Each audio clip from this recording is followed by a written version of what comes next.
Hi, this is Di Garris and welcome to our fourth top tip for property investors.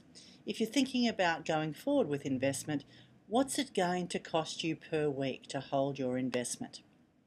The things that we're going to cover off in this short webinar are purchase price, what are the loan repayments, what effect does interest rates have, what deposit do I need, what costs am I likely to have to budget for, what are the tax implications of my purchase, and what's the impact of changes to my future income.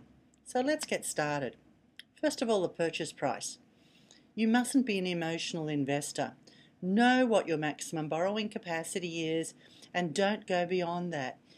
Particularly if you're a first-time investor, make sure that it's a price that you can afford to get into the market.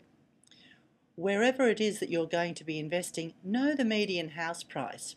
If you can purchase under the median house price, you can accelerate the capital growth that you experience, particularly in those first years, allowing you to leverage into your next property. The investment must be affordable to you, so it's very important that you run these numbers through with your trusted advisor. And know whereabouts the property cycle is at the point in time that you are investing. You need to be in that first 75% of the property cycle to allow sufficient capital growth to leverage into subsequent properties. Your loan repayments. Know who pays the loan on an investment property.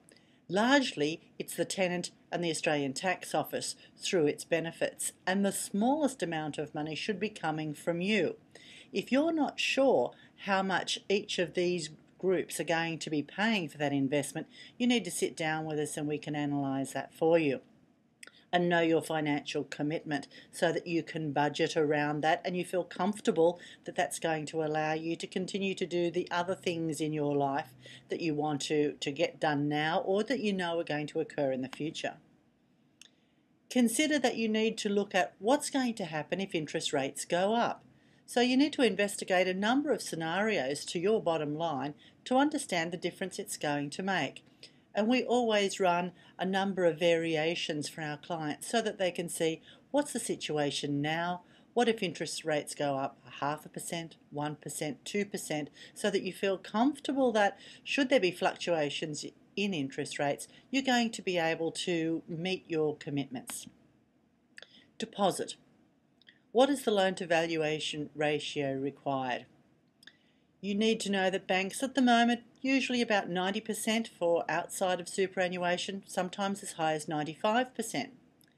But your property that you're considering investing in will need to be valued. So even if there is an LVR of 90%, it's 90% of the valuation or 90% of the purchase price, whichever is the lower.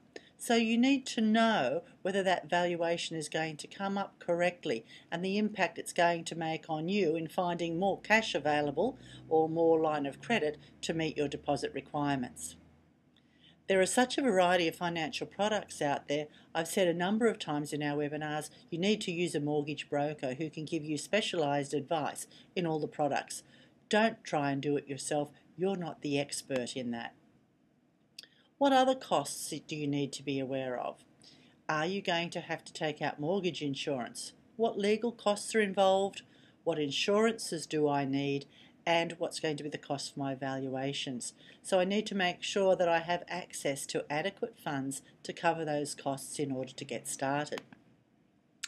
For your tax implications and what structure might work best for you, you need to get professional advice. We can recommend here at our office tax accountants, but certainly if you have a trusted advisor, go and have a speak with them about what the best structure might be for you and your future needs.